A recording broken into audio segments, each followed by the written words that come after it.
I've always thought my job is to just add some context. Take the emotion out of it. I don't care who wins and loses these games. I want them to be, it's like a produce. I own the store. I'm looking for good, fresh material. So Derek Carr's getting benched by the Raiders for the last 2 games. Why is he getting benched? Well, my feeling is they want him healthy so they can trade him. So Derek Carr in his contract has $40 million guaranteed money. They're injury guarantees. So if he gets hurt, one of the NFL's poorest owners, Mark Davis, would have to write him $40 million check. They don't want to do that. They want to move off Derek Carr. I think it's a mistake. So the Raiders want him healthy. They want to trade Derek Carr, and they want him healthy. And there is no big dead cap hit if they moved him. We've mentioned that multiple times this year. He is one of the rare good quarterbacks in this league. You can move now and not be a big dead cap hit. I wouldn't move him. I don't think this is a great college quarterback class. I just wouldn't. But I'll say this, just to defend Derek Carr again. He's 31 years old. He's already at 35,000 yards.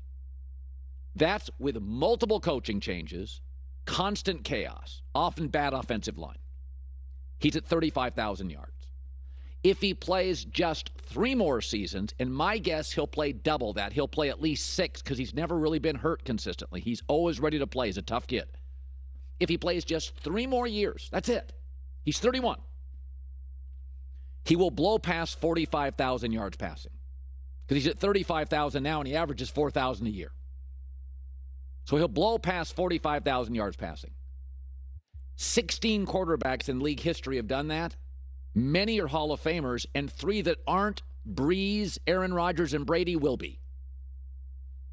And the guys that have done it who didn't make the Hall, Phillip Rivers and Carson Palmer, were damn good. Derek Carr's a good quarterback. I say this all the time. I'm always impressed with a kid that came from a young boy or a young girl that came from a tough background and made something of themselves.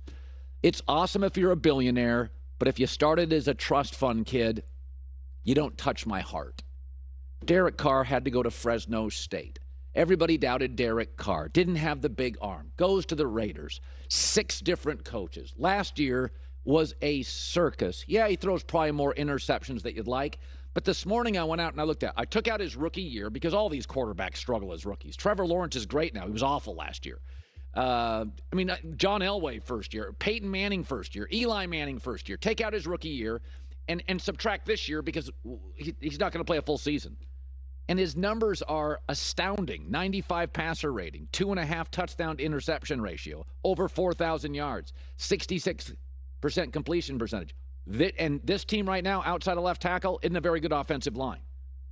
So teams like the Jets, the Commanders, and the Bucs, if Brady retires, they just need a quarterback. Jets are not rebuilding. Jets roster's fine. They need a quarterback. That's a playoff team. They may make the playoffs with their quarterback situation now. The Commanders, with that roster, are a playoff team easily with Derek Carr. Tampa Bay, if Brady left somewhere else, Tampa Bay with Derek Carr in that division, that's a playoff team. If he stays healthy for 6, 7 more years, that would be my guess, he's going to blow past 50,000 yards passing. That is like an elite club. So Derek Carr's good. Oh, yeah, let me throw this in, adding context to it.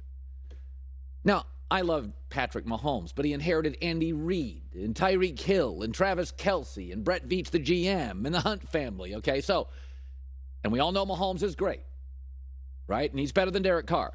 But since Derek Carr entered the league, do you know what the Raiders' defense has been? 32nd. 6 different head coaches. Can we add context? Stuff gets on the internet. Everybody believes in it. Nobody just goes to Google and looks it up. Yeah, last year, as he carried a wobbly franchise with an interim special teams head coach to the playoffs in the superior AFC, he threw some picks. Yeah, guess what? It's hard having to pull an entire franchise to the playoffs in the AFC out of the AFC West. Devontae Adams, if Derek Carr is traded, and I imagine he will be, talked about the guy he played college football with at Fresno State. Obviously, I don't think anybody was excited about it in here. Him being one of my really good friends, and the reason why I came here in the first place. I mean, I wouldn't be here right now if he wasn't here. So I think everybody knows how I feel about him, and with that said, there's a process of how things go, and I'm not gonna sit here and go on and on. But obviously, I support my guy.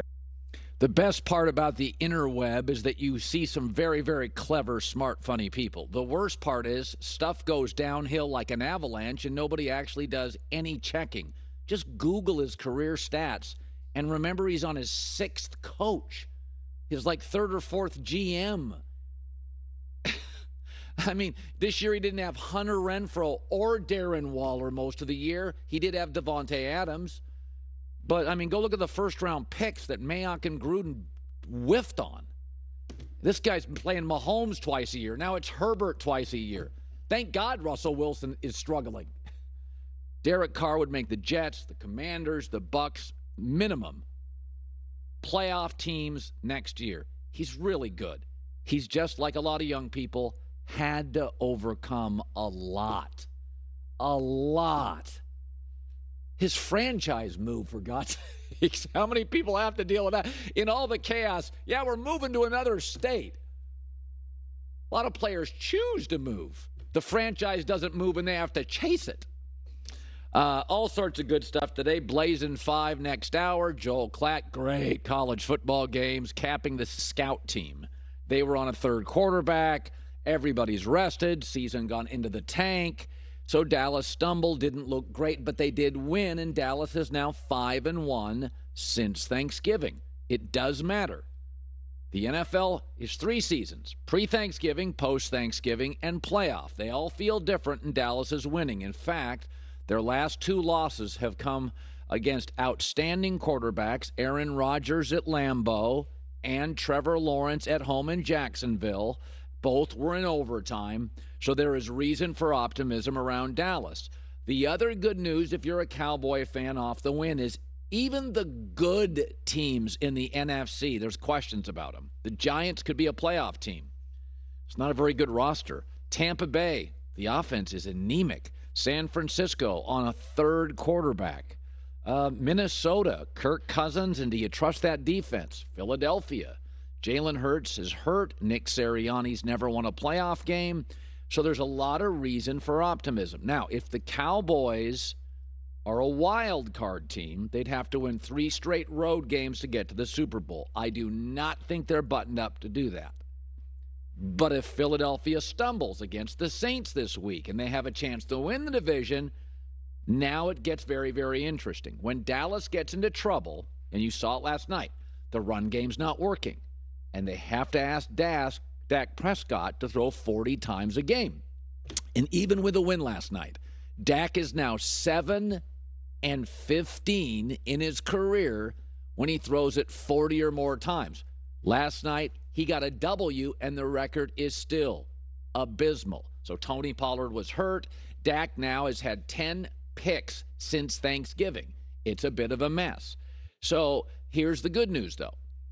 There is a way for the Cowboys to win, and we've watched it multiple times this season. Strong run game, and Dak is an excellent complementary piece. That's the way to win. And here's where it gets really interesting for the Cowboys, and I'm seen as a Cowboys cynic. Not a hater, but a cynic. 8 of the top 10 run defenses in the National Football League are in the AFC. Dallas won't face them. Outside of the Niners, great run defense. The NFC teams that could be in their way, Minnesota, Giants, Commanders, believe it or not, Eagles, Minnesota, Carolina, Tampa, are all middle-of-the-pack run defenses. So we know there's a way for the Cowboys to win. Dak is a complementary piece, and the run game is rolling. Now we have a route for the Cowboys to win. They face anybody but San Francisco in the playoffs.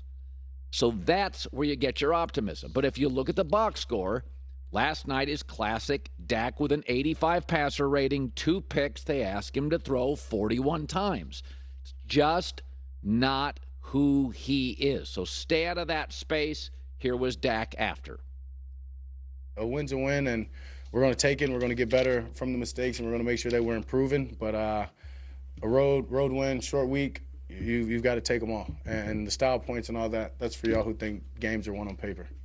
Okay, so the other story, it is amazing. Stuff gets going on the internet.